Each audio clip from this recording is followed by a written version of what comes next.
અમદાવાદના વેજલપુરની બકેરી સિટીમાં અગ્નિકાંડ સર્જાયો। આગની ઘટનામાં એક પિતા પુત્રના મોત નીપજ્યા।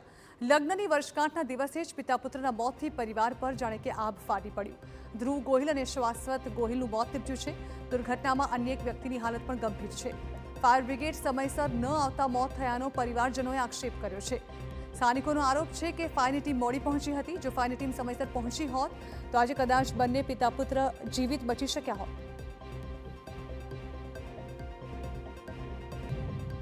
ફાયર બ્રિગેડને એક્ઝેક્ટ સવા ત્રણની આજુબાજુ કોલ કરેલો અને એટલા બધા કોલ કરવા છતાંય પણ ટાઈમસર આવેલી નથી। અગર ટાઈમસર આવી ગયો હોત તો આ બંને ડેડ બોડી અત્યારે ના આ જાનહાની થઈને ના થાત અને બંને જીવત હોત, પણ એમને બીજા રસ્તે ચડી ગયા અને અમને ફોન કરવાનો કે લોકેશન મોકલો, આ મોકલો।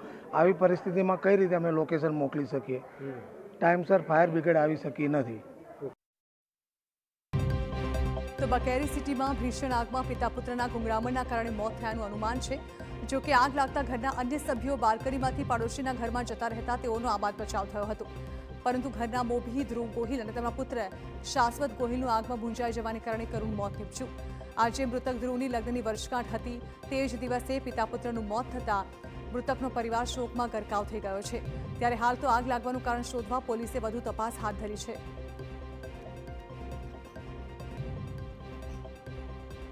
દુઃખદ ઘટના બની છે, જેમાં પરિવારના એકના એક સંતાન ધ્રુવભાઈ કે જે ફેમિલીના મેન હતા, એમના લીધે ફેમિલી ચાલતી હતી, અને એમનો એકનો એક છોકરો શાશ્વત, જેનું દુઃખદ બંનેનું ભીષણ આગની અંદર અવસાન થયેલું છે।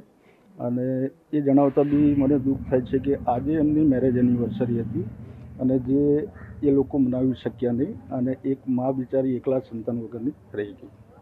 हमारे पास जो कॉल रिकॉर्ड हुआ 3:28 का कॉल रिकॉर्ड हुआ है और इसको एक बार और क्रॉस चेक कर लेंगे। सर वो आपको बोल रहे कि जो लकड़ा था वो लकड़ा क्या यूज हुआ था, उसके कारण ये आग ज्यादा मटेरियल क्या था? नॉर्मली अभी जो अपन यूज़ करते हैं इंटीरियर में दैट इज़ इंजीनियरिंग वुड होता है, जो कंप्रेस्ड वुड के नाम से भी जाना जाता है। जब हीट मिलती है तो ये एक्सपेंड होता है और उसके अंदर के जो पार्टिकल्स हैं वो बाहर आते हैं और ये बहुत ज़्यादा फायर को सपोर्ट करते हैं और बहुत ज़्यादा फायर फैलाते हैं। तो नॉर्मली जब भी हम कंप्रेस्ड या इंजीनियरिंग वुड यूज़ करते हैं तो उस पर फायर रिटार्डेंट पेंट जरूर लगाना चाहिए।